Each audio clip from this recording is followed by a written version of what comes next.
our choices, how we choose to orient ourselves in the face of the unknown, such as current situations we're in right now.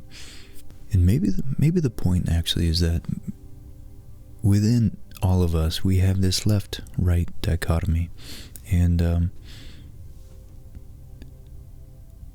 it's a continual, it's a relationship more than the static points of view that each side represents. It's the dialogue, it's the openness to exchange of perspectives that I think maybe matters most.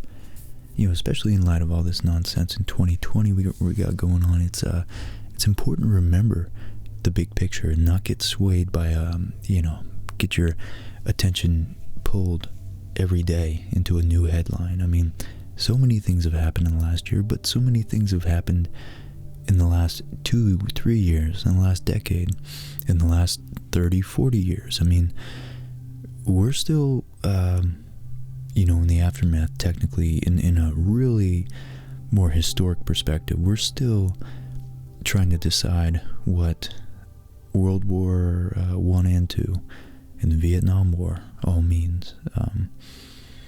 Really, the Korean and Vietnam Wars and the wars in Iraq, those are all just, in a sense, those are just fallout from the world wars.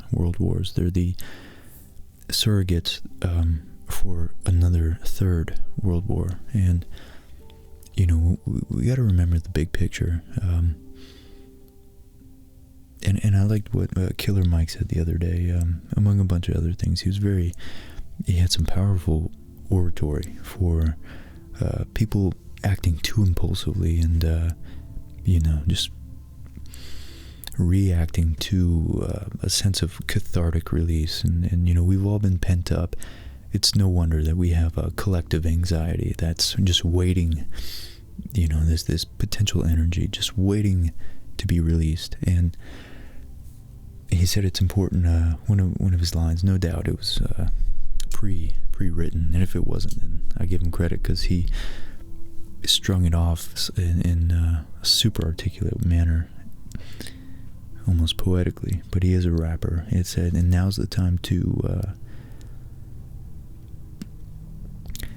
it's not your duty to burn your house down for being angry with your enemy. It's your duty to fortify your own house so that you may be a house of refuge in times of chaos, in organization.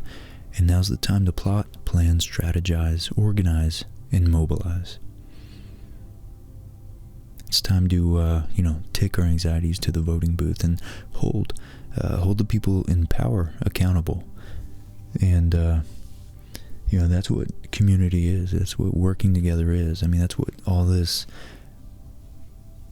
10,000-year buildup of civilization is that we're all a part of, whether we want to be or not. We are the successors. We're the receivers of, billions of years of animal evolution, millions of years of mammal and ape evolution.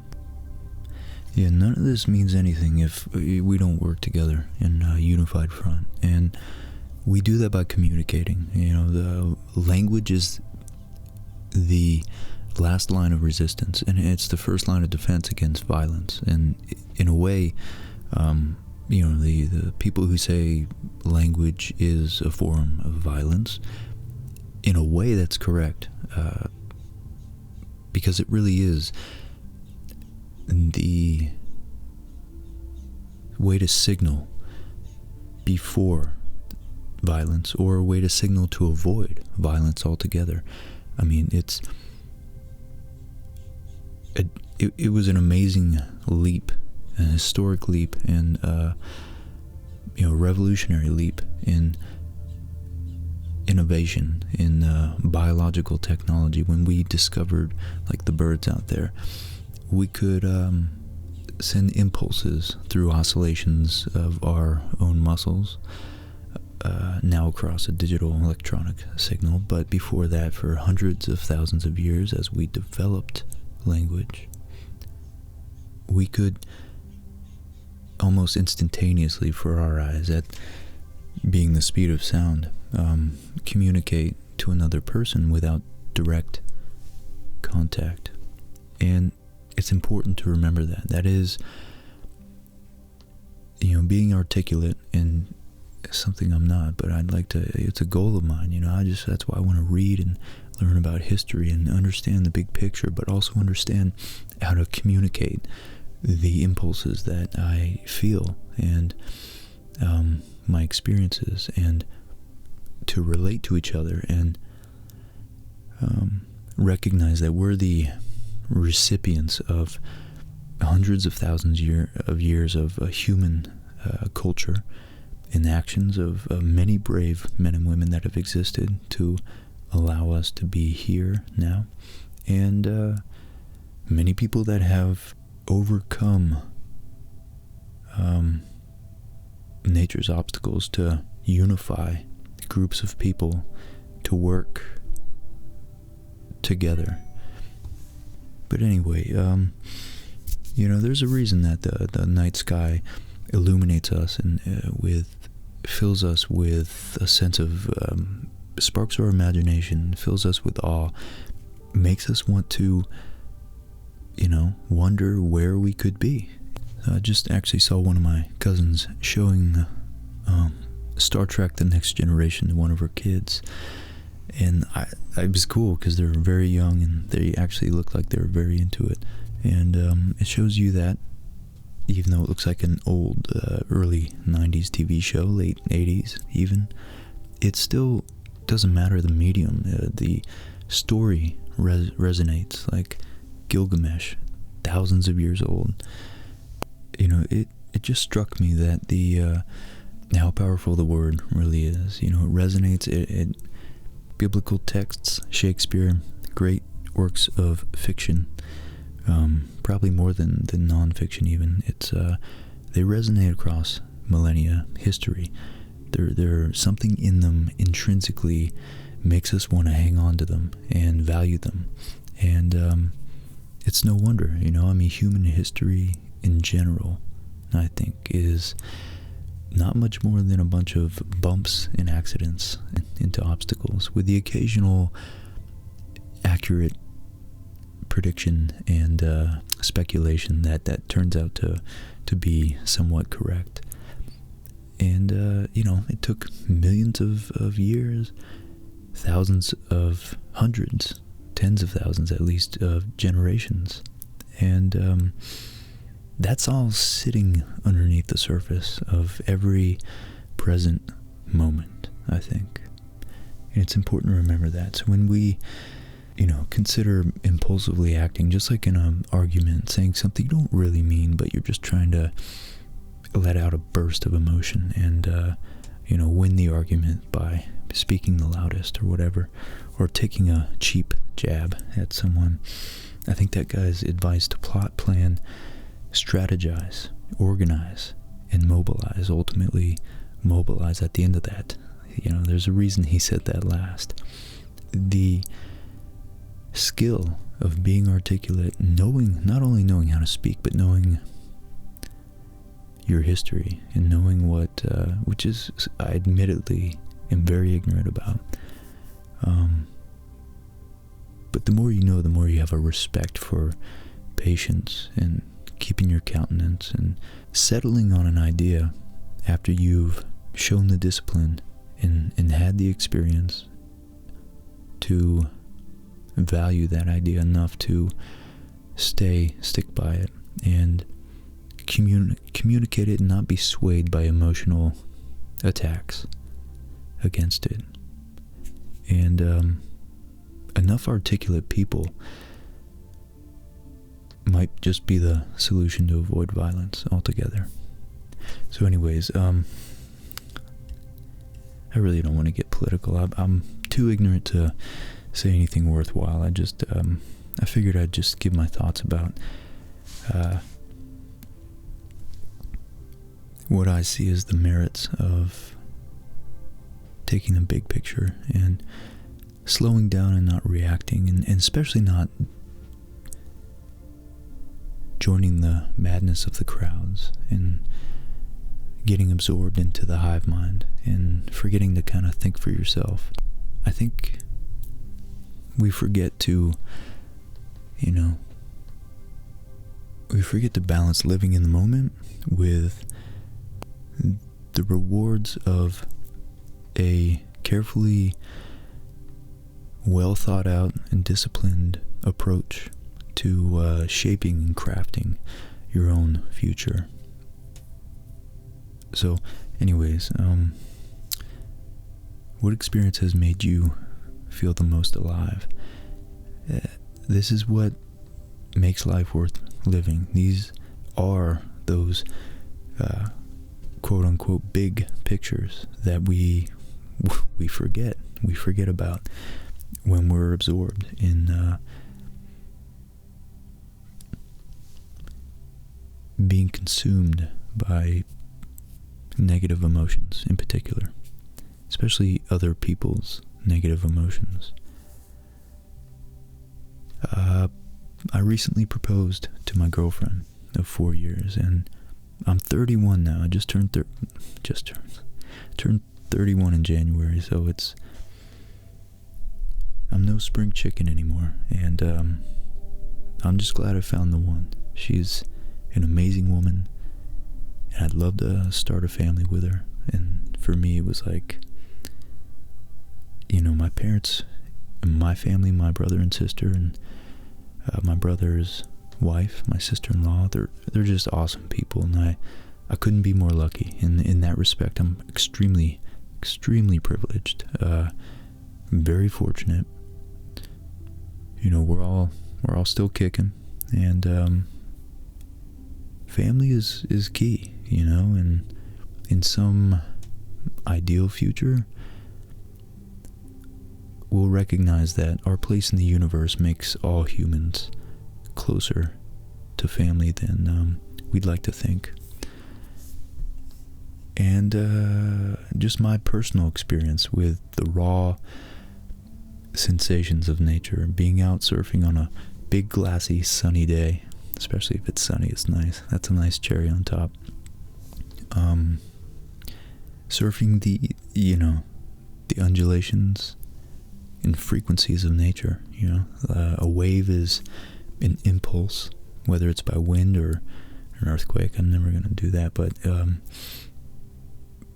currents or whatever. Waves are pulses of energy traveling across the ocean, in some case thousands of miles. And the fact that right before it breaks on shore, some of us get to ride this piece of fiberglass that's waxed up so we can stand on it and not slip off, and just slip on through and be pushed along by something that's eternal. A wave is so eternal. I mean, there's got to be waves on trillions of other planets all across the galaxy. It makes you feel connected to something ancient. It's just raw water energy. You're tapping into it right from the universe. That's something we forget about a lot. Okay, we get a lot of these. I don't know, I'm gonna have to cut that intro down quite a bit. But before I, put out my solar system video, which I want to try to make it as long as possible. I just want it to be a relaxing, casual conversation with interesting facts, but also, again, cohesive collection of facts.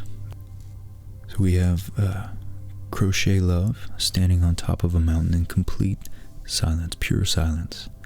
There's not even the sound of wind. I felt like the time just stopped. Just me there. A hair from the edge of the mountain, feeling as alive as never, as ever. Beautiful. I love that. Yusuf said he's in Iraq. Or was it Iran? He was attacked by ISIS. That's crazy. 3 or 4 years ago, my town was attacked by ISIS. Daesh, I guess that was his town, Daesh. And we were trying to escape out of the house, fearing an airstrike. And the moment I tried to escape the house, that's when a bomb or rocket was hit, went off near me. I fell down, and then I was able to stand and complete running. It was a moment of peace because I couldn't hear anything. All I could see was a big tank, an Abrams tank, and about 5 Humvees next to me, one of them yelling, signaling for me to get into it. I'm still thinking of that moment. It was everything. It represented the good and the bad and luck as well, because I could have died to that bloody rocket. And it's a powerful experience. I mean, nothing like being on the cusp of death. And there's a few people here who had encounters with death, or near death, I should say. We got Joshua Williams probably standing in the ruins of Delphi.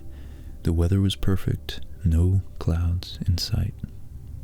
That's beautiful. Being, again, connected with some ancient. That's why in the poll, 50% of you said you liked space, but 30% of you, a significant amount, also said you wanted ancient history.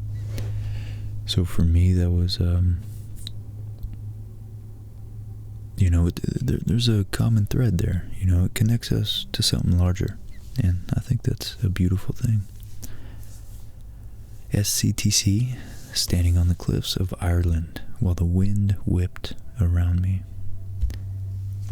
Beautiful experience, just raw nature.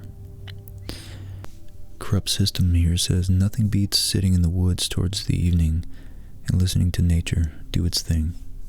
I didn't know the meaning of peace until the first time that I did this. It's like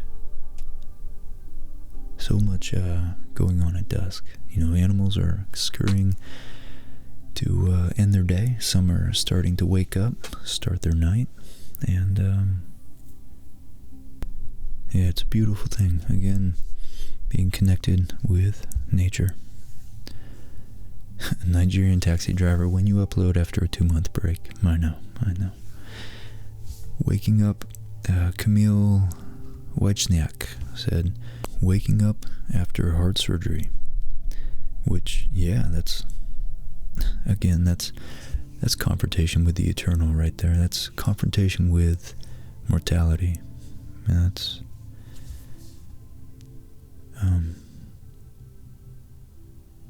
a running theme through all this are things that I guess an analogy or a synonym for making you feel alive is something that makes you appreciate life.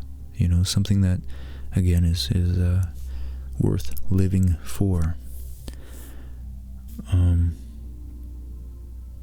It was, on that same note, it was interesting hearing Kevin Hart talk to Joe Rogan the other day about, I forget his accident exactly, it was a car accident, but a lot of the doctors said he wouldn't have, he was lucky he survived, but I think he broke multiple bones in his spine. But he was in good enough shape, I guess, where he was able to walk again, and he had a good base of muscle and healthy tissues to be able to recover from. But he said when he got out of his car coming back to his house, he just wept for absolute joy. The fact that he could step foot on his own, at his house again, go home, see his family at his home again. And it's a powerful thing, man. I mean, if you guys got something out there, I certainly don't. I got to take my own advice. I too many days I'll be reading all day or wallowing in the fact that I haven't uploaded in a couple months and forget just how awesome Molly is and the people, how much love I got around me, Murga says, joined a group that helps people affected by natural disasters and worked with them for 2 months. It was the first time in my entire life that I really realized there was more to the world than just my little hometown. It was amazing. It's awesome. man, there's, what did I say? It makes the world better, you know, when you're going out there helping other people, you're putting faith in, you know, the world, you know, you're giving back, you're putting out positive energy, and I'm a huge believer. I don't know about karma, but the general concept of karma is pretty solid, because I know for a fact I've been positively affected by other people and their actions, not just their words, but their actions, who they are as people, how they carry themselves, what they do for other people. A consistent, disciplined, respectful, honest, humble personality, a character, a human being is a powerful thing, you know. Lana Joy says, honestly, I can't remember ever feeling alive. I really need to go out more after this lockdown. Yeah, that's true. You know, it's good that I appreciate her writing that, at least. It's good to acknowledge that. Alice Zamberlan said she really opened up during a singing lesson once with her teacher. I was doing an exercise, and then I just made it in the right way. You know, my voice had a sound I'd never heard before. I could feel all my body engaged in producing these notes, and I just felt freedom in a more embodied way. I have been able to do it again only a few times because I'm too shy and self-controlled. And it's true, you know, I am a terrible singer, but I play guitar and I try to sing sometimes, and when you're alone and you just hit that right note, you can feel your body resonate with that note. It's your whole body activates and contributes to that note. It's a beautiful thing. It really is. That's an alignment. That's like an internal alignment. That's you feel on a instinctual level right there.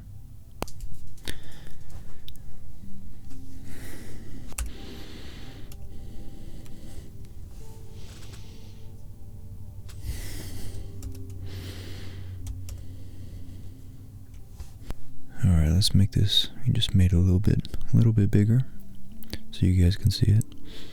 Project Pat says, I coded once and was brought back to life. Can't feel any more alive than that. That's it, man. And Julia Sipple says, mine would have to be when my boyfriend asked me to marry him and spend the rest of my life with him. That's a powerful thing, man. Starting a family, it's a great adventure. Putting your faith in someone else.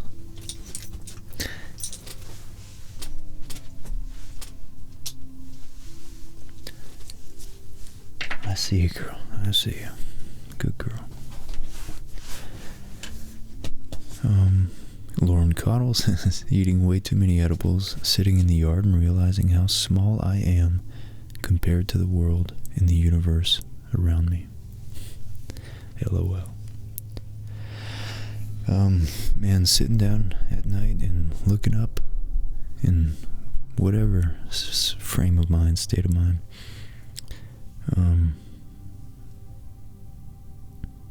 It's beautiful, especially, you know, when you're able to actually see the stars. Spencer Frank Clayton says, riding on the top front edge of a speedboat going 60 miles an hour with the wind and the sun, my love sitting next to me, laughing. Man, going 60 miles an hour on a boat is absolutely ripping. It's, I've been that fast on a boat before. It's crazy. It's awesome. The moment I felt, Gasoline Diamond JD, the moment I felt Jesus for the first time, my sister and I were in the car, and out of nowhere, I started to laugh and cry at the same time, and I felt surrounded by so much warmth and safety. identifying with such a heroic figure, and man, Jesus, that's a great example of someone's life contributing to inspiring billions of people, in that instance right there. And I think one of his messages was I'm going to misquote it, but he said essentially, if you believed in what he was doing and tried to adopt his mode of behavior, you would be capable of doing, someone who did that would be capable of going beyond what Jesus even did. And it's just such a great example, man, of people having an impact on the lives, generations, thousands of years down the road. Another example of the meaning we can find in our lives is the often overlooked repercussions of our actions and how they reverberate through history, even if only through one person. Your actions definitely affect people down the road. Lovely head. I'm from the UK, but from being a small child, I wanted to travel across the USA, and about 10 years ago after uni, me and my friend spent 2 months Amtrakking it across the country with just a backpack. We had so much fun, and I've honestly never felt so free, rolling into a different iconic city every week, meeting so many different people. Beautiful. That's a beautiful thing, man, taking on an adventure like that. Again, it's like being vindicated by putting your trust in so many strangers and a system that is run by so many millions of people, operated and maintained, trains and governments and cities, everything, bars, whatever it is. It's a beautiful thing when people can come together and just enjoy life, and you have that, you have trust between two strangers, and it works out. That's an amazing thing. And what's also amazing is how often that actually happens. We're a force to be reckoned with once we all learn to be able to think and speak instead of react and get emotional and fight. But yeah, it's cool. That's amazing. That's a cool story. Very adventurous indeed, to say the least. I'm glad you had fun over here. The sensation Lumpa S9. The sensation after creating a short movie, walking in the middle of nature while listening to music and love. All beautiful things. That's awesome. The act of creating is, that's why I like doing this channel. I'm like, even this small level of creation right here, for me, it's a fun outlet, Sam McKinney, walking around the Highlands of Scotland, my native country. I've never been there, but man, the videos I've seen look stunning up there.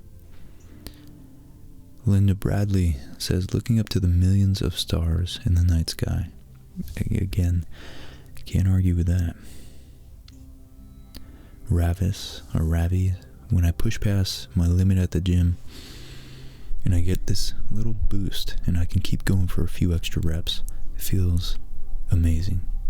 And it does. It's like, that's a very literal interpretation or example of your body feeling alive, pushing your physical body up to its limits and not too much past it, so that you can repeat the process and not have to recover from an injury. But the act of actually utilizing your body's systems, your muscles and bones, and fortifying them, putting them up against resistance and testing their limits, and the action of turning food into muscle tissue. I know our body's pumped full of hormones to make us feel good, But why is that? It's our biology speaking to us, and using our body is having a relationship with a deep part of yourself, that gives out rewards, pays royalties in the future, for sure. It's you feel more connected with your body, and you feel that feeling, it bleeds over into your mental, your outlook and your perception of what you're capable of doing mentally and physically in the future. And so that's a positive feedback loop. That's a strong working out for me is like it's a very tangible feedback loop that grows the more you exercise it. It's just like enabling an addiction is a negative feedback loop that swells up the more you feed it. And the more you pay attention to what your body enjoys and what limits you push up against, you just feel that physical feeling of power definitely relays over into your mental fortitude and confidence, and allows you to try riskier things. Bigger risk, bigger reward if you don't fail, of course. But man, what's life if you don't take some risks? And being physically fit is one of the prerequisites to being able to endure what life throws at you inevitably, even if you don't take risks. Stuff and Things says, after flying to and from Australia, 24 hours to get there, and I have a phobia of flying, but I did it and faced my fears. That's awesome. That's about where I left off, I think. Or no, I think it just rearranged them since I've looked at this last.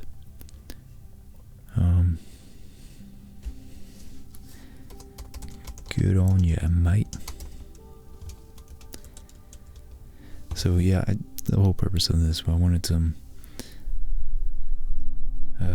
physical handling, some movements, some sounds. So I wanted to start typing on this. It's been like an hour and a half I've been recording on this. So I started answering these comments the other day and realized it would be cool to answer them on camera while I'm still working on my other thing. Pepe Domingo, a longtime watcher, says, watching the Milky Way at the Grand Canyon in total darkness, minus the glow of the purple galaxy unfolding in front of my eyes. Minus the glow of the purple galaxy unfolding.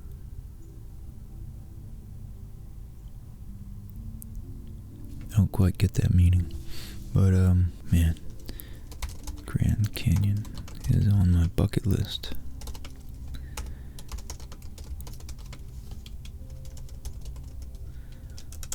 Awesome. Kieran just says whenever I fall in love. Whenever I fall in love. Absolutely. And J Deary 99 says Dark Side of the Moon by Pink Floyd. Full album, headphones, dark room, no interruptions. Especially great gig in the sky. Raw emotion. Yeah, beautiful album.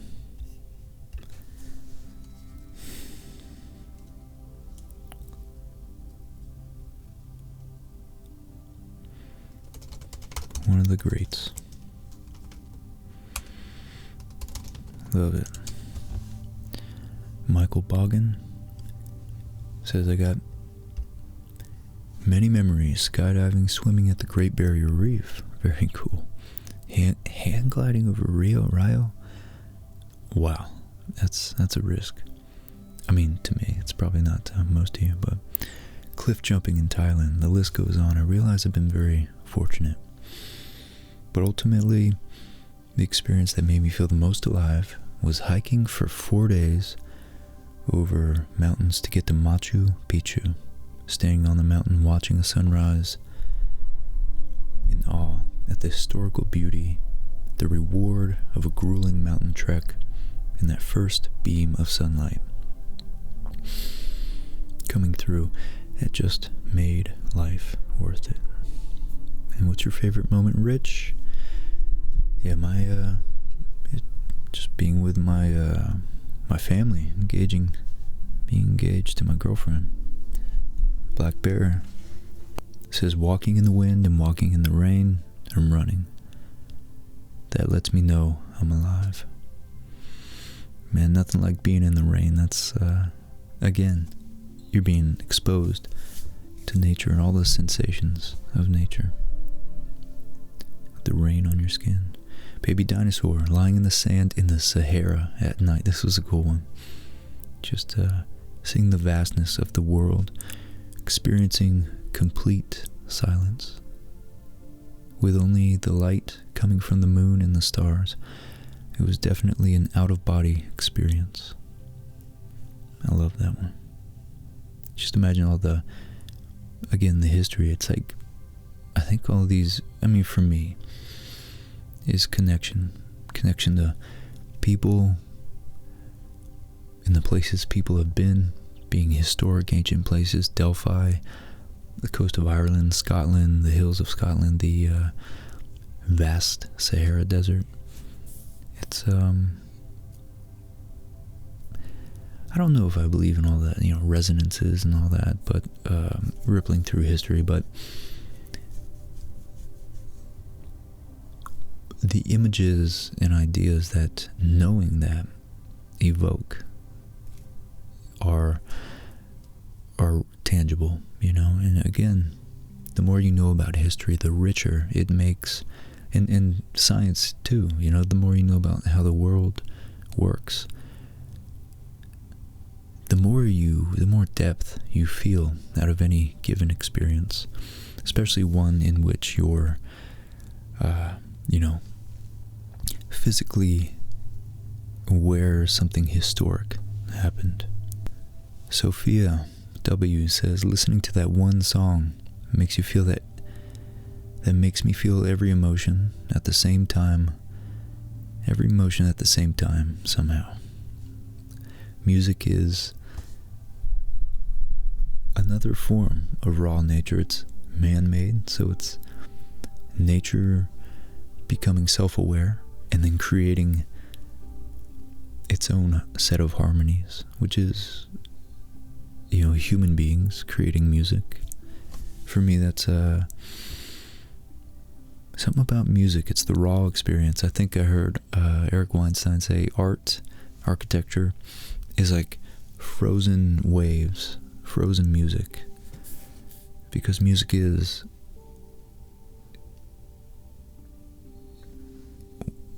waves, it is harmonies, superpositioned, coming in alignment. It's multiple harmonies and existing simultaneously, and sometimes it's the gap between the harmonies and the silence between those that make the music worth listening to. Turkey Roll says, winning audience choice at my first film festival. Beautiful, man. That's so awesome.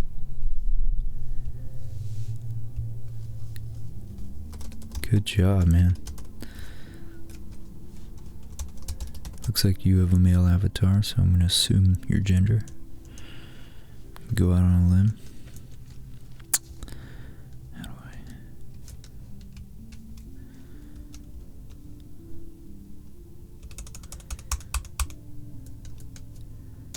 Yeah, that's cool.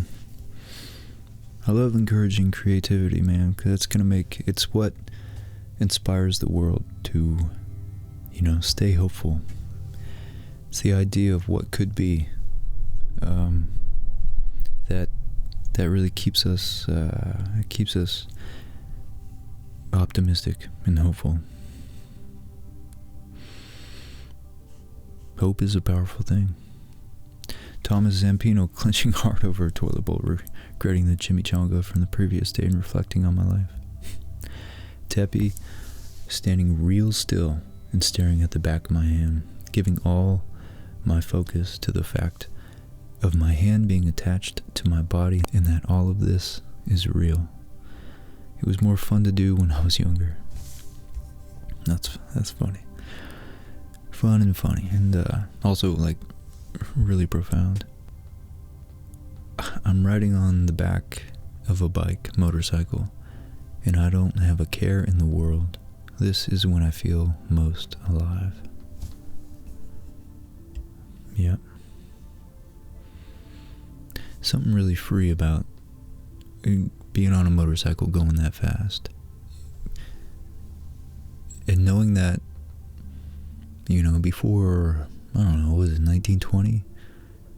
Like, that's only been possible for like 100 years. To go faster than 60 miles an hour on a motorcycle. It's pretty cool. Honeybee, seeing Saint Motel live. I don't know who that is, but again, music. It was such an immersive experience, and it was nice to see everyone in such a unison of positivity. Absolutely. Don't know them, but that's beautiful. The Osha Warrior says, finally knowing you're still alive.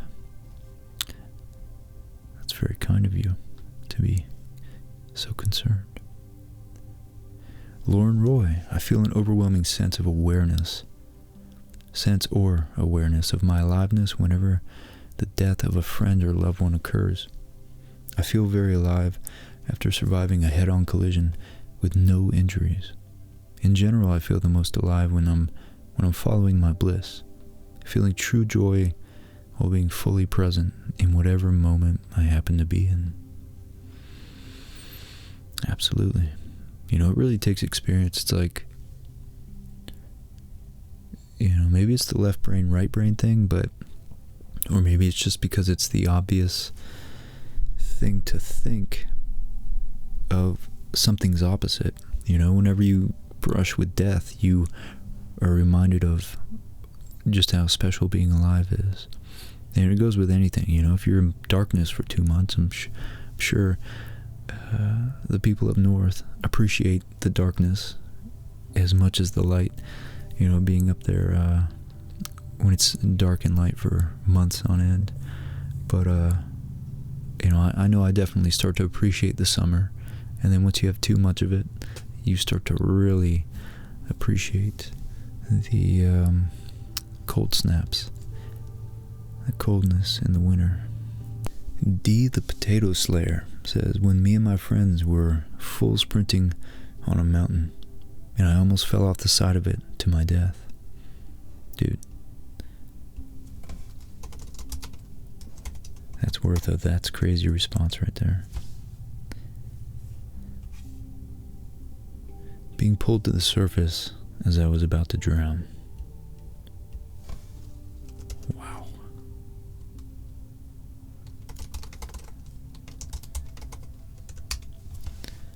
Glad you made it. Not kids.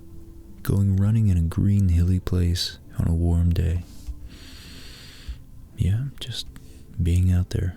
Being out there, guys.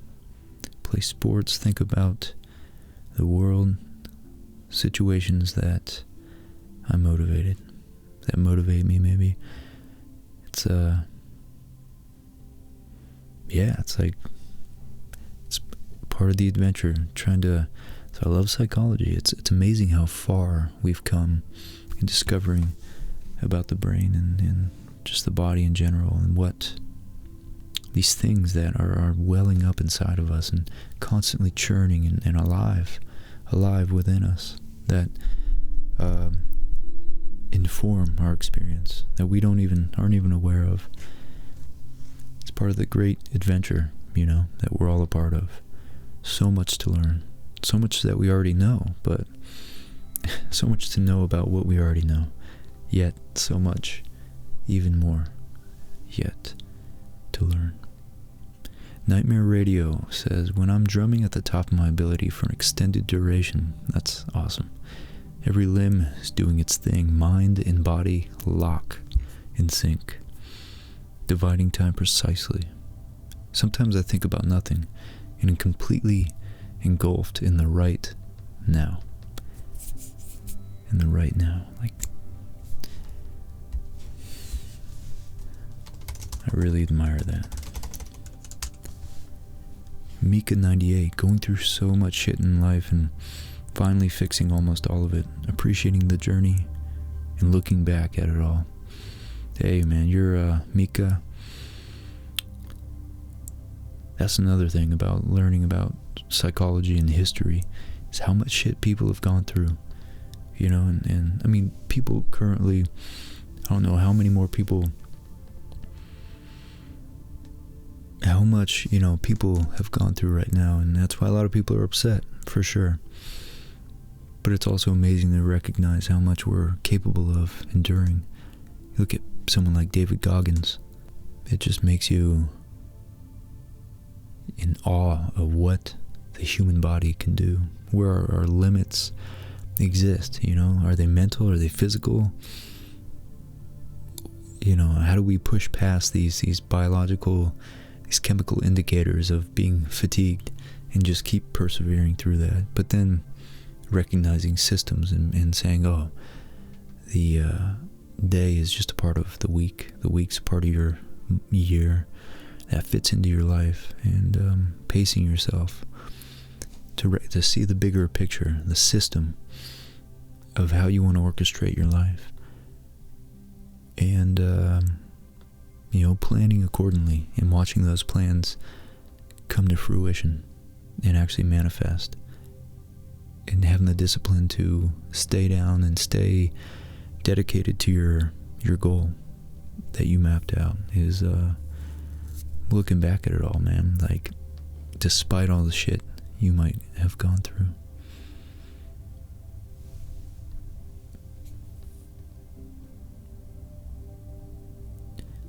There's lots of examples out there to be inspired by. And that's another reason why I like history.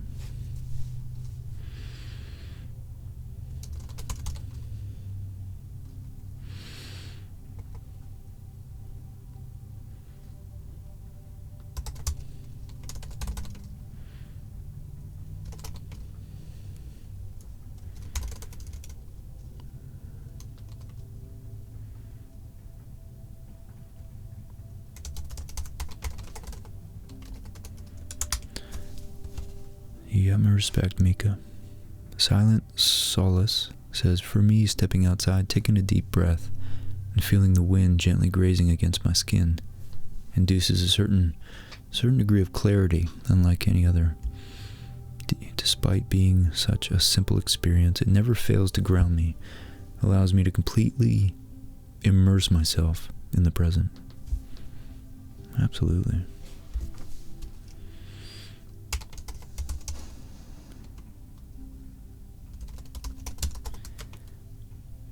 Sensations around us. Fitness and Yoga 360. Man, running for hours and feeling my body as that of a wild horse whilst enjoying the sights and sounds of nature. To train to be able to run for hours.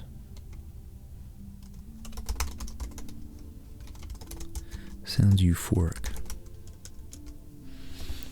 D-boy over here talking about the moment during a basketball game, just a second before the clock runs out. You know, I'm taking that last shot. Made it. In parentheses, made it, by the way. That's killer. Love it. Awesome, man. That's something to cherish. Cherish. How do you spell cherish? Is it those Candace Hendricks, those bungee jumping like swings at Six Flags? Terrifying but wonderful. I mean, I remember doing that, where they take you up like 300 feet and just let you just drop, free fall on a swing, and laying horizontal, face first, nonetheless. That's crazy. That's putting your life in the hands of those engineers and maintenance people, fairground workers. Radioactive pineapple says standing on the edge of the Grand Canyon. Another Grand Canyon here. And smelling the fresh mountain air. That's something you don't... Yeah, something I don't take for granted. I live in a relatively small town, so we usually have pretty fresh air, especially the fact that we're in Florida, near the ocean. Hyperlight rider. Is that a wakeboard reference? I used to have a hyperlight. I feel alive when, oh, you dog, you. When I'm chasing a chick I find attractive and she's feeling it. Yeah. It sucks when they're not feeling it, huh? I feel dead the most when I break up with them years later due to hoping it'll work out. Hoping it'll work out. I'm sure you'll find the one, man.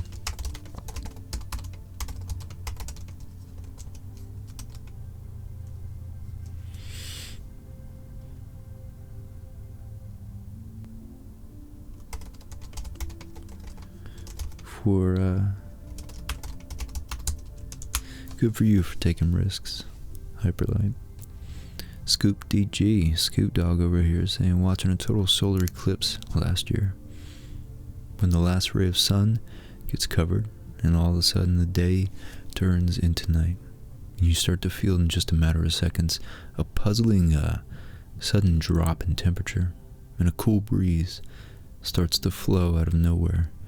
And then the stars and planets that you weren't able to see during the day just light up all around this impressive black circle, engulfed by a beautiful ring of flames, glittering in different nuances of orange and blue. The city and all animals seem to pause for a moment. That's beautiful. I love the description. That's when you realize how magnificent life and general existence are. You can tell there's some unique energy or magic, maybe, when you experience such an incredible, odd event that allows your mind to see and comprehend aspects of life you're unable to see in your daily round.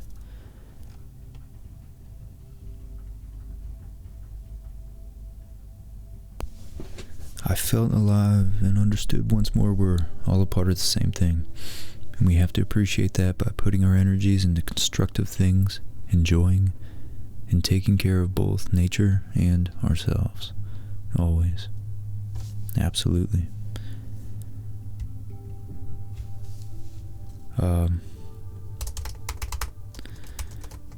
Beautiful sentiment. Well said. Love it. It's great stuff. When you can only imagine what our ancestors would have thought of eclipses. Heidi Evelyn Arts says, spending time in a small island here in Finland where I have my very first memories of life as a baby, as a child. And in everyday life, pole dancing does the trick almost every time. Thanks for your videos. Blessings. Awesome. Way to stay in shape. Ashy E says kayaking a local Kentucky creek and seeing all sorts of wildlife, getting engaged, and then getting caught in the rain. It was an amazing kayaking adventure in June for our first anniversary, and we just bought kayaks. Very cool. Good for you guys. Good for you guys. Awesome.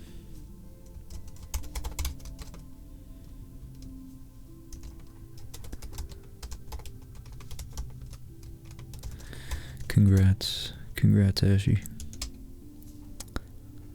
Slippery When Wet says, before I had kids, it was probably the time, I can't say that, probably, I'll just cut out the other B, a time in the Pocono Mountains, me and my dad and brother just playing in a huge river with a giant waterfall. That sounds awesome. Jumping off cliffs into the water, skipping stones, building dams, catching snakes. After kids, it's literally everything. Every time my 1-year-old runs to me saying "Daddy" when I get home from work, and just watching her run around outside and hearing her laugh. That's beautiful, man. I'm so happy for you. So happy for you. That's admirable. Tron 7771 says LSD. Psychedelics, man. They do put you. They don't put you. They force you down into a radically different perspective. Even sensations. That's when you really look at your hand and wonder why. What the hell it really is. Nothing wrong with that. Doing it, responsibly, not hurting anybody.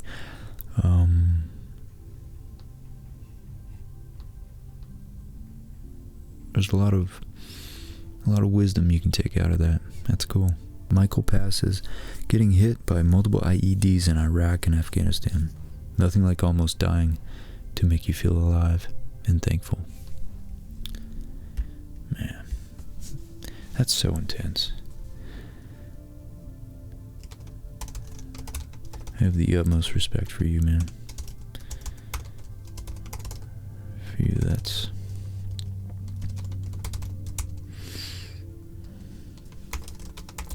Thank you. I'm glad you're still here. Sleep Stories ASMR says, when I'm dancing, creating, deeply connecting with another person, or getting lost in nature. Absolutely. Chris, namaste. So many times when my dear cat was in a dangerous situation while I was very ill and I managed to get her to the vet, when I see a flower suddenly open and the day before she wasn't even there, when I sense kindness with a friend, when I can connect with the universe angel, however we may call it, and my cat looks me straight in the eyes, and my sheep ran to me and bumped me and misses me. When the rain falls, it's too dry in our country, like many, on leaves. These are drops of gold. The plants, trees, etc. give a special scent, and the birds, what they normally never do, they start to sing in the rain, waking up insane pain after surgeries, so much more. Thank you for all you give us, sincerely, from Belgium. Very cool. That's a smell. Oh, I spelled that right. Smell of rain is an amazing thing.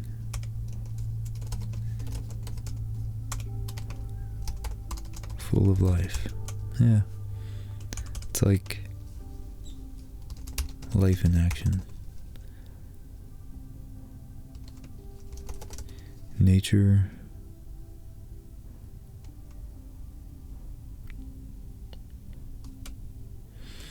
It's just beautiful, yeah.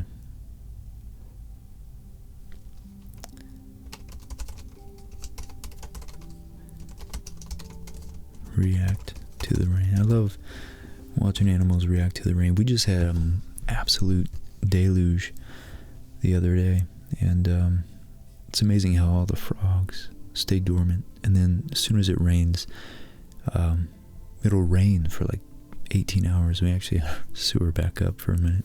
It's fixed now. But as soon as the rain subsides, everything's freshly wet, plenty of water to go around. Plants are thriving, and you just hear, at night, you just hear all the animals, all the birds, squirrels, rabbits, or you probably don't hear rabbits, but frogs, and all the, everything that goes on. It's amazing, just even in a city, how much is actually just going on unnoticed. So much life. Alex King, the second time I took LSD and listened to Pink Floyd's Another LSD and Pink Floyd reference. Pink Floyd's Dark Side of the Moon. It showed me the secrets of the universe in a metaphysical language that I cannot explain, because it's information that is not meant to be shared. It's definitely a radically different perception, way of perceiving things. It's like, our brain, I read that a lot of what our brain does is actually filter out information. So, there's so many sights and sounds and other sensations, temperature or whatever, that we really don't have active reception of. We don't actively receive, or at least are aware of the signals that we are receiving. And it's like when you take that stuff, it different psychedelics and all that, it does completely lift. It like removes any inhibitions, any what's the word? Filters, I guess. It removes all these active filters that our brains are always working so hard to help us not be inundated with information overload. But it's cool, man. That's certainly an experience when you're in the right situation and environment that's conducive to paying attention to what appears. Once the filter is removed, it can reveal a lot. It can definitely reveal a lot. I got a dirty mouth, says when I was working at the office, my boss says you better make it better, which is he wants me to be a good worker. I don't know what I'm saying. That's how I feel when I'm alive. All right. Yeah. Our minds are certainly chaotic.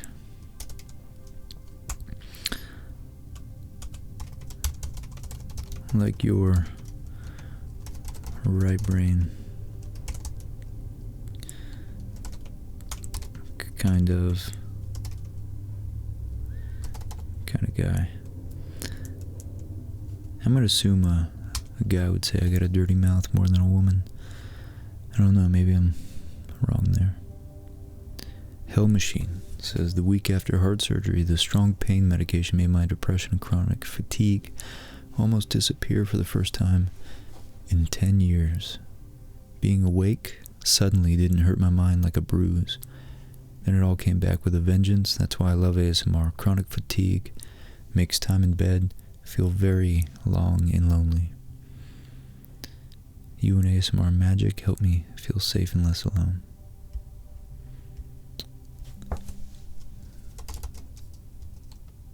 That's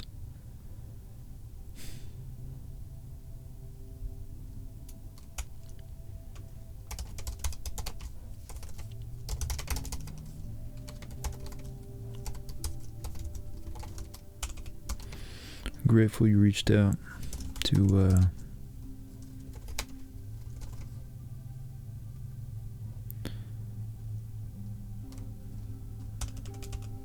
tell me that.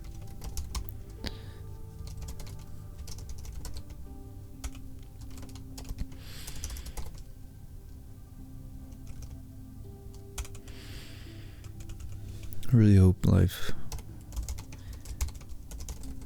brings you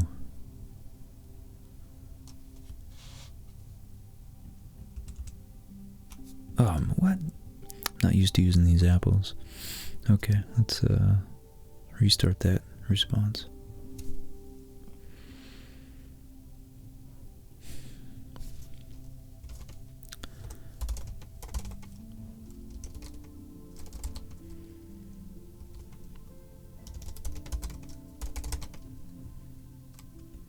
A mode of being. Man, I don't know what to say to that. It's so deep. I just don't want to give it a superficial response. It sucks being depressed, I mean, I've never been deeply, deeply depressed, but when the responsibilities of life and when you're just broke and you recognize that life it's a huge struggle. You know, if you're not, even if you are handed plenty of money on a silver platter, you still have to, you still have to make something of yourself. But it's just when you're broke, you have to make something of yourself and make money to provide for a family if you're gonna find some of the deeper meaning in life, you know.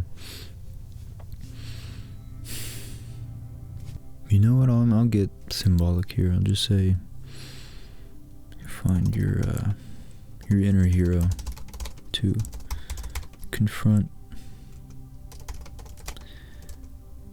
what's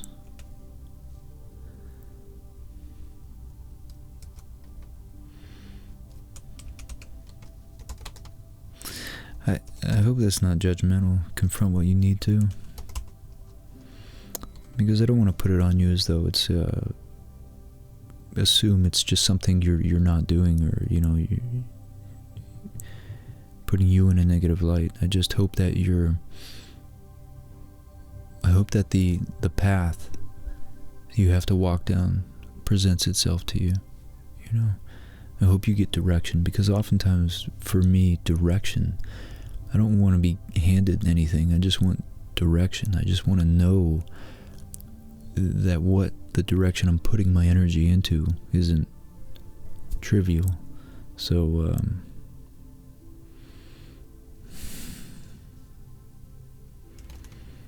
anyways, so grateful you reached out and can find companionship in our content. Thanks, Jim. Ole, ole, ole, ole. Banjo. This is traveling and experiencing nature in foreign culture by myself. The first sight, when you see it for the first time and you walk around just drinking with your eyes and everything you see, and no one to share your thoughts with, it makes me feel incredibly alive. There is so much new, so much potential at every step. Routine is my fear. I hear you, man.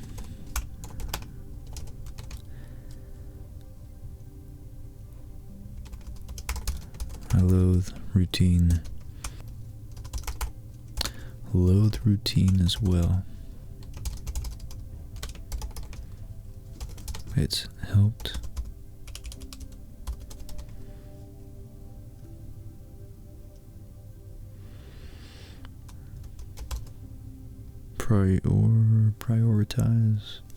prioritize. It's helped prioritize my goals.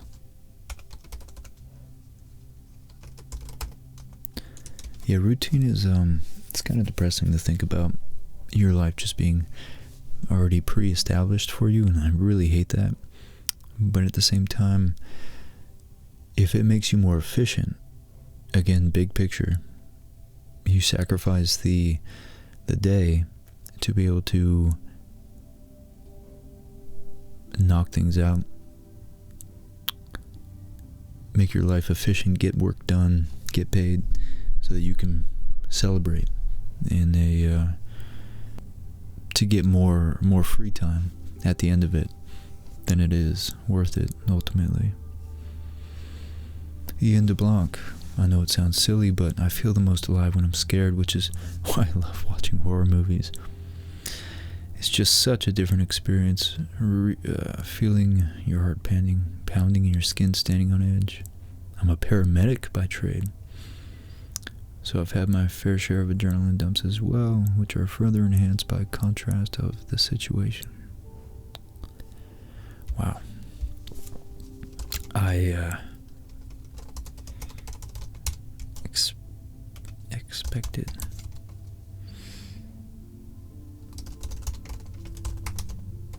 someone contact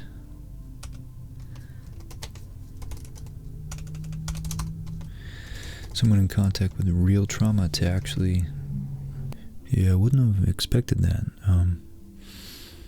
Like anybody who's a first responder or in the military or something like that, or just from a rough life where you're very exposed to danger, real danger.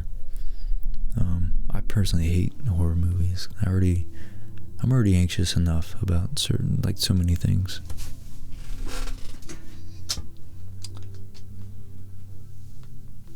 That I just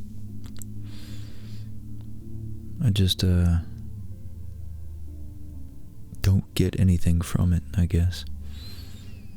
Fade says probably my first experience of either water skiing in Scotland or canoeing on a lake in Windermere, England. When I was water skiing, the weather was awful, so me and other people were doing it with me. Were cold and wet before we even got started. I was stupid shy at the time, but couldn't be further from the truth now, lol. So I was properly nervous, but then I got going and friends cheered me on because they knew I was nervous, and it felt so good. Connecting with friends. I love that. It's really, it's like when you take the understanding that, or the view that we are a part of nature, it is like, it's relating and interacting with people is almost a more intense version of exposing yourself to nature and putting yourself in the elements like the ocean or skiing or canoeing or whatever. So I think that's, to me, it's like, it's what makes experiences so much more meaningful and deep, is when you are able to share them with another human being. It just adds depth, it adds layers to the experience to me. So that's cool, that's really great. Canoeing at the first time was so peaceful, made me realize how beautiful nature can be. Probably be something else in nature I'll experience, but I can't remember right now. That's awesome. Victoria says, laying in my bedroom, completely dark, listening to your ASMR. Awesome. Brooke, visiting Yosemite for the first time, standing under the massive building-sized trees of Sequoia National Park, experiencing nature in all its natural, unaltered glory, its pristine glory. Raw, pristine nature is a profound thing. Oh, we spelled that word wrong. Figmo says, well, two things. One, doing aerobatics, peace and serenity in the sky, being able... Is that skydiving? Peace and serenity in the sky. Peace and serenity in the sky and being able to move freely. The adrenaline rush when I was almost a part of a road accident. Man.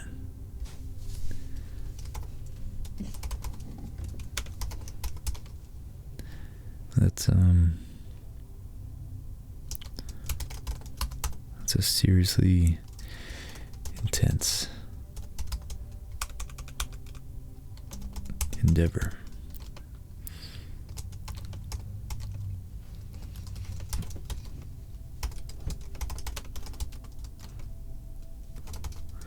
That's so awesome. I don't know if I'd want to take that risk. I'm sure it's pretty minimal. It seems so safe. It seems so rare that the parachutes don't deploy, but man, that'd be a terrible way to go.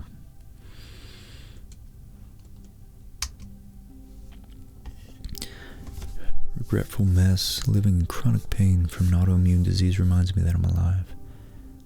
The ASMR helps me sleep, so thank you for your efforts. That's awesome, man. And there's so many of you guys like relating that you're helped out by listening to me and others that do this, and it really makes my day. It's so this is the most one of the most generous, grateful, just humble, kind communities on YouTube. It sucks how, you know, how many obnoxious, I don't know, dramatic people, selfish, voicing their opinion. But, you know, I'd rather that than anybody be suppressed. So, which is great that an relatively unmoderated community, to the extent that YouTube allows the comments, exists. And I'm a part of it, and so that's great. I mean, it's rewarding. It really is, seeing how much you guys can relate to this content. So that's huge. I just want to thank you, all of you guys for that.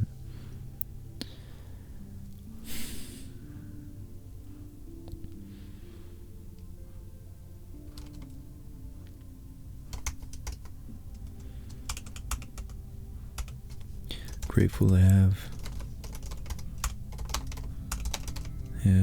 you as a viewer.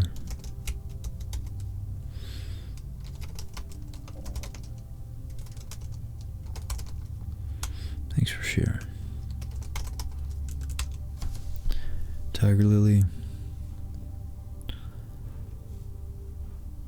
Open my root chakra. Increasing hip mobility in conjunction with meditation. That sounds like something I need to do more of. Bong Bunny over here, slamming my little toe on the corner wall. Slamming my little toe on the corner wall. I feel the force of all my ancestors scream together with me, and many swear words and languages just burst out of me like a supernova. Hey, you didn't say it. It had to be a good thing. It's so true. Yep.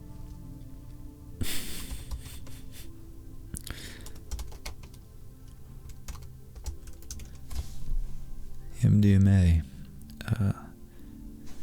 Sustanon. He says the first time was amazing. I was hanging out with close friends on a summer afternoon, made me realize the beauty all around us that we take for granted, and the importance of love in all forms. We were in the backyard, huddled under a blanket, staring at the sky and talking. That's beautiful. That's very, very deep, very meaningful, to, again, connecting. Running my fingers through the grass, the breeze rushing across the tree leaves. I was constantly smiling. I realized how much it means to someone to remind them that I love them, and that we don't spread enough love and understanding across the world. The day after, I was so appreciative to the people I had in my life.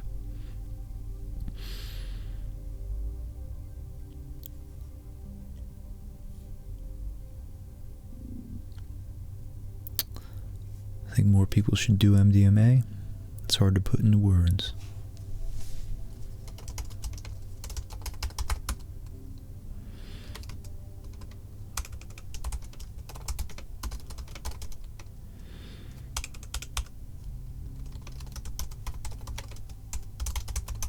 Sounds like you had an impactful experience.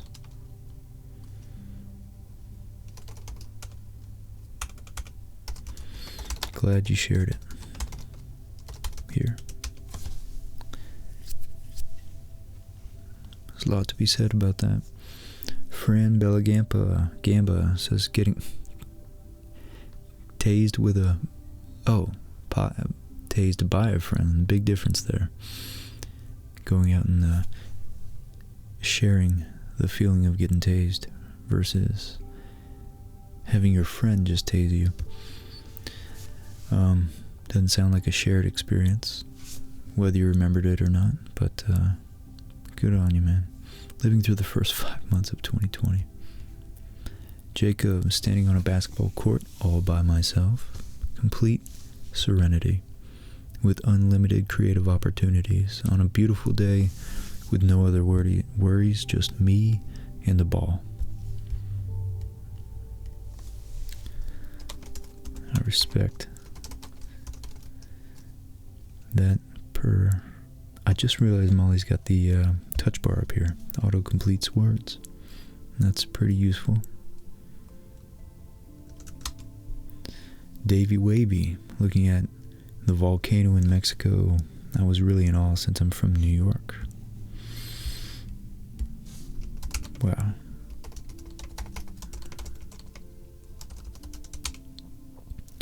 That must have been cool. Eli Stewart says, coming home on a bus at 4 a.m.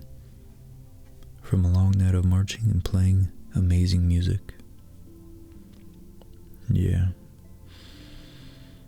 Sleeplessness and music can be transcendental sometimes.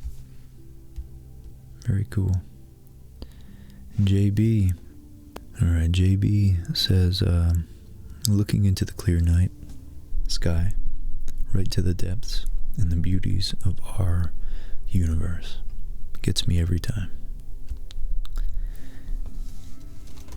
Me too. Adrian, the first time my old lady did something nice for me. That's so great. Jessica, camping through an intense thunderstorm that lasted all night. Man, woke up naturally. That's something Molly always says. At 6 a.m. to a drizzle against the tent, and immediately laughed out of joy. Sounds absolutely euphoric. Awesome. Bandito Alex, being alive. You can't be more alive than alive. That's certainly a series of words that may or may not make sense. Little Toe says I helped run a high school all-state concert band festival, and even though they weren't perfect, the emotional intelligence they brought to the performance was amazing. To hear classical music that's been refined to a boring standard, brought to life by young adults, was really something else.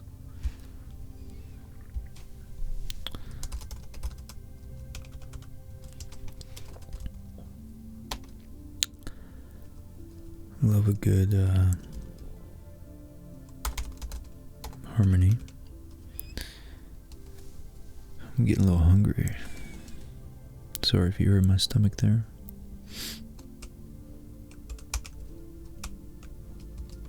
Yeah, I'll say harmony. Euphoric bacon. It's interesting. I hadn't seen it. Maybe I unconsciously registered the word bacon. That's why my stomach growled. My answer is probably going to be the darkest. Let's see if I can read this out.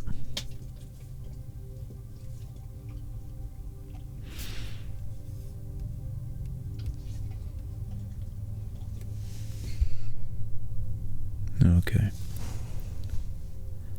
So, euphoric bacon. I sat on this question for a long time. The answer came almost immediately, yet I didn't want to accept it, and thus tried to rack my brain for an alternative, but there was none. My mother passed away from cancer a few years ago. It was a lengthy battle that ultimately claimed her life. During the 2 weeks she was on hospice, I watched the disease just eat her body, and the very essence that made her, devour her body. She passed with a world of regrets. It was hard to bear and witness to everything she was suffering internally and externally. That traumatic experience made me view life with new eyes. Suddenly it was more precious.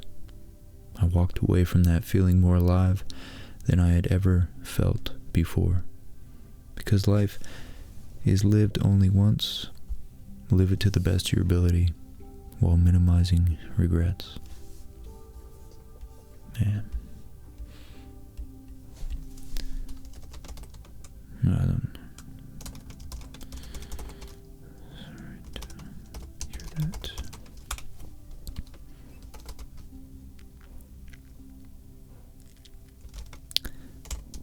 I'm inspired at your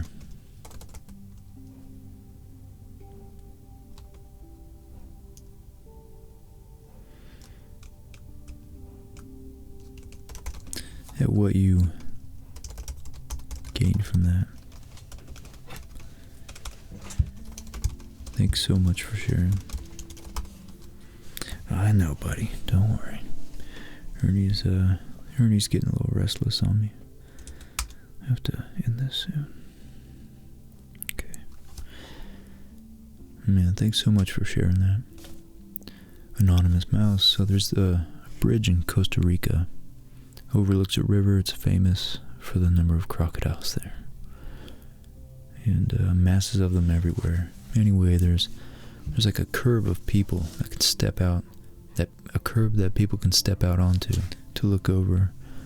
And as we walked up there, me and my family, I trip and almost slip over the edge. It was a huge adrenaline rush. Whoa. Whoa. Aegis of Stormwind, I haven't had it yet.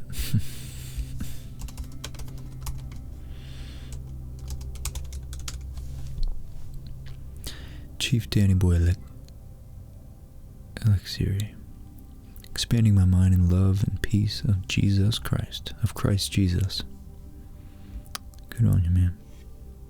Jack Kelly, watching the Minneapolis riots in person.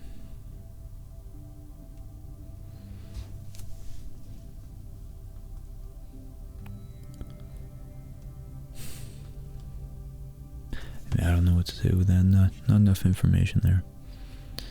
TJ, there was a stretch of time that I worked a job. I was in constant dull, depressive state of mind on that. On my bike ride home one night, I got hit by a car. Almost died, but was lucky enough to walk away with minor injuries.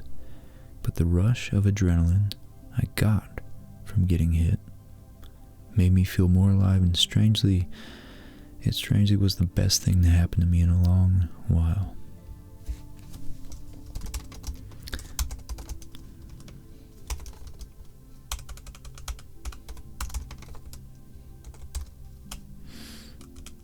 Glad you're all right.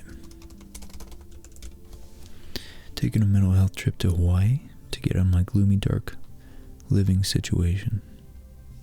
Damn, I hope that works, because I'm going to do that someday. Ethan sailing solo for the first time. Nice. Doing yoga after an epileptic seizure. Freezing on stage and surviving it. Hey. Oh, I'm an asshole. I smiled at it because I didn't connect it with epilepsy.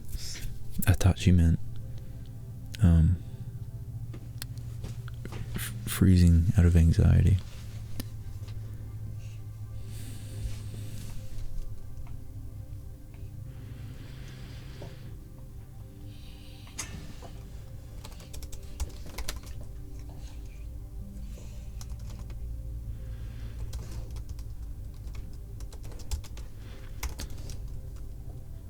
Therapeutic.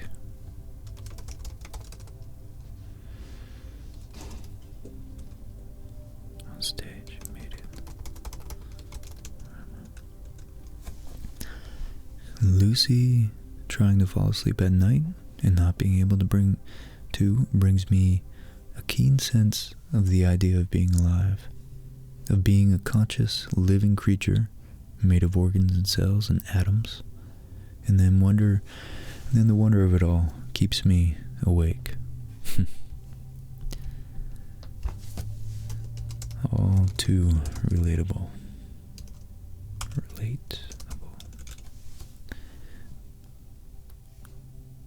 Call me Tonu.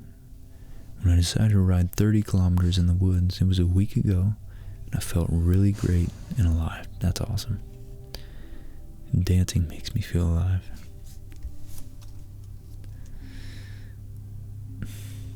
Nice. Trenton Menser. When I perform my music, hey man, I love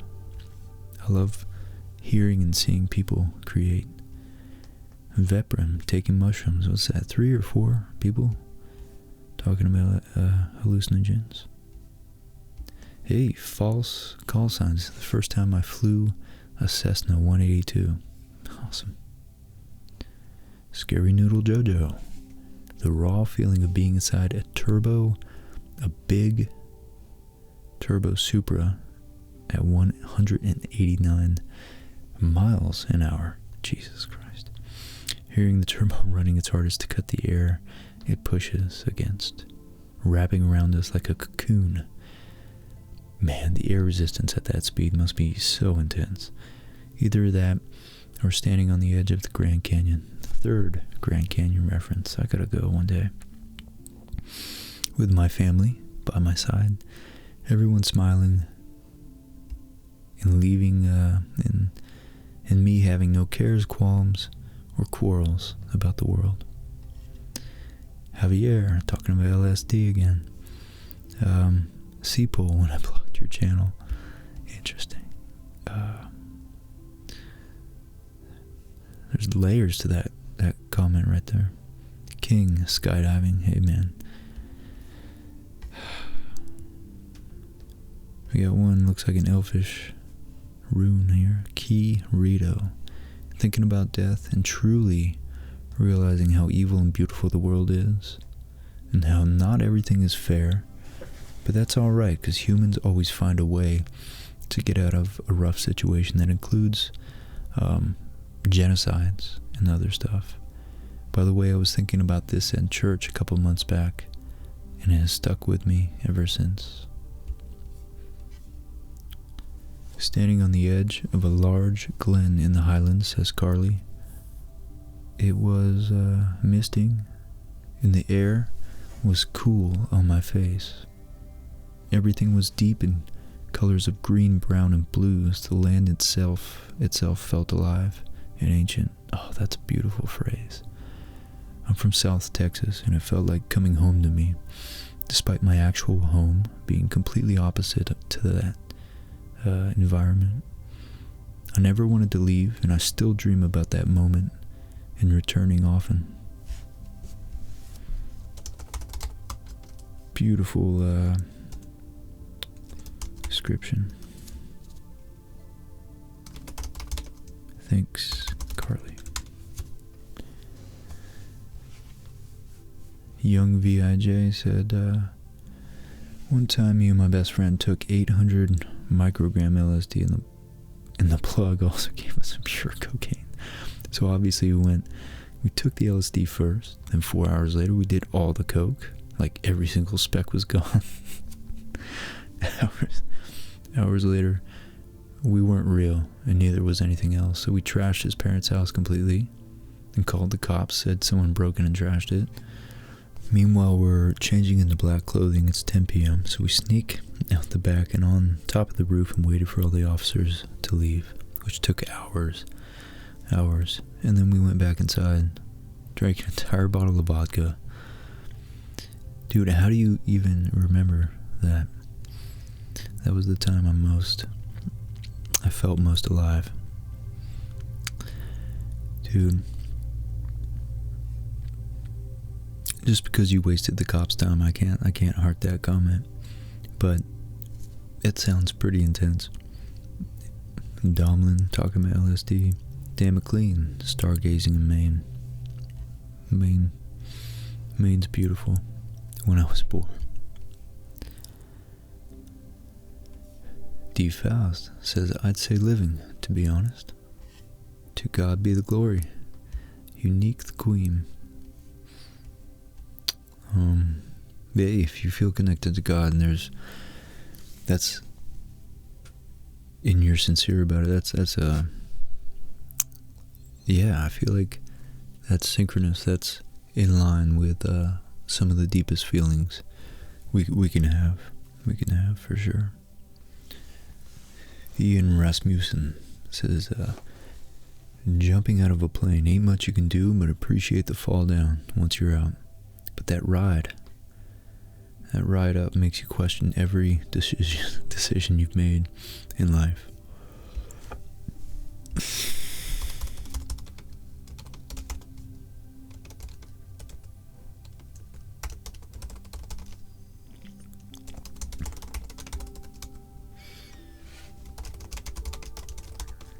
Thanks for sharing, Ian. Alright, so Raindrop says swimming with sharks. I could tell you that. I don't know if I've ever swam with a really large shark, but I don't know, maybe it's because I'm getting older, or maybe I'm getting more scared, get more aware. But I get more worried about sharks when I'm out there surfing nowadays. Gabriel talking about 4 grams of psilocybin. Jzilla, Countdown 2018, what's that? Another mushroom. Our first weed, Valdemar. Another mushroom. Stony Tark, breathing. Another LSD. Mountains, yeah. What's not to like about mountains? Love, hey, that's an underrated one. Zik, can't pronounce that one. Crocodile. Got 3 replies on this one. Mr. Cool Pants says crocodile. People are just like, what the fuck? Jacob Rodman talking about, we got a lot of drugs at the bottom of the chain down here. Shrooms, LSD, protesting, yeah. No, I bet. MDMA, it's all the drugs, in the chemtrail. We got cocaine, and we got a troll talking about conspiracies, and we got someone talking about popping crack. So significant on multiple levels. That's the bottom of the hierarchy. At the very, very last rung, we have someone popping crack. Not gonna lie, at least he's not gonna lie. That's great.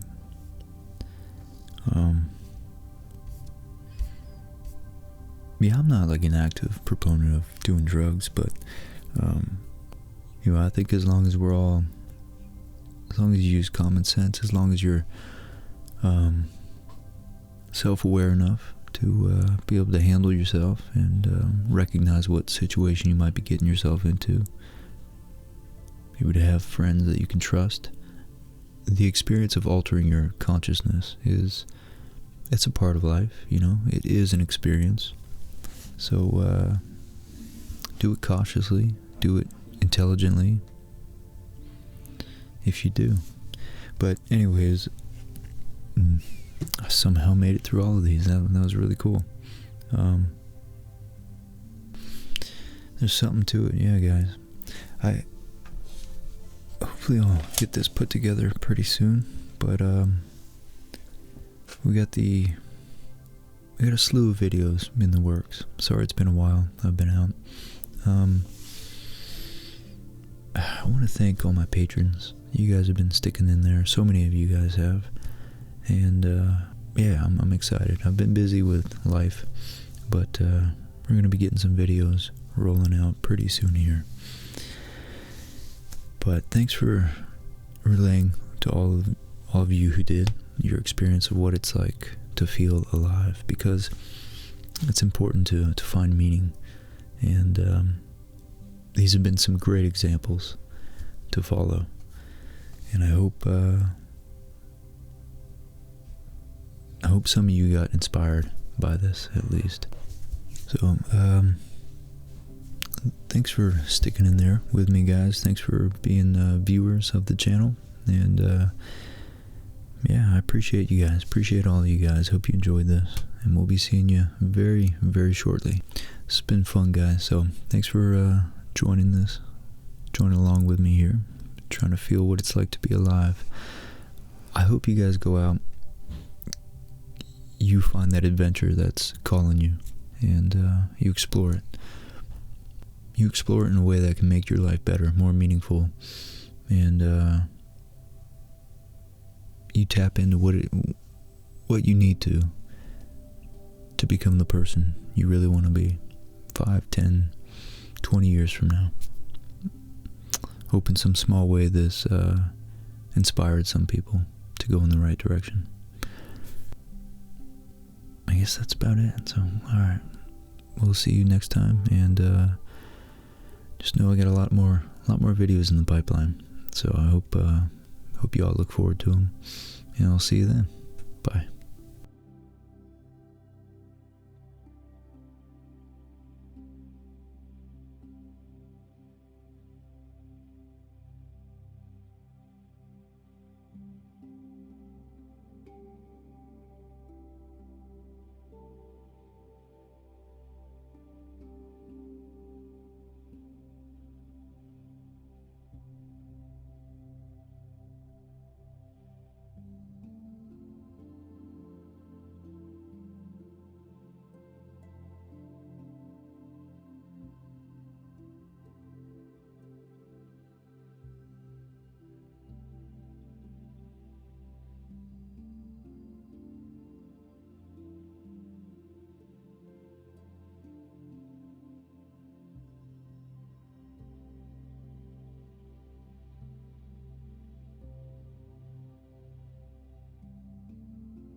Back in 1873, about 150 or so years ago, when viewing the universe, and the Earth for that matter, in terms of millions of years, was considered pretty radical, let alone billions of years that we now think it is. This guy, Nietzsche, wrote in an essay entitled On Truth and Lie in an Extra-Moral Sense. In some remote corner of the universe, poured out and glittering in innumerable solar systems, there once was a star on which clever animals invented knowledge. That was the haughtiest and most mendacious, meaning arrogant and kind of self-deceiving, haughtiest and most mendacious minute of, quote, world history. Yet only a minute. After nature had drawn a few breaths and the star grew cold, and the clever animals had to die. One might invent such a fable and still not have illustrated sufficiently how wretched and how shadowy and flighty, how aimless and arbitrary the human intellect appears in nature. There have been eternities when it did not exist, and when it is done for again, nothing will have happened. This guy was a questioner, a master of suspicion, as Rick Roderick put it. He asked more questions than he answered, but the questions were so deep that it inspired an entire, he's considered one of the first existentialists. It inspired an entire shift in the philosophical paradigm, which then, of course, like most things in life, bleeds out of scholars and academies into culture and art, more widespread societal institutions. But the reason I brought him up and started this with him and that quote was he puts the solar system into perspective. He puts our view of ourselves into perspective, and in particular the intellect. He makes a point to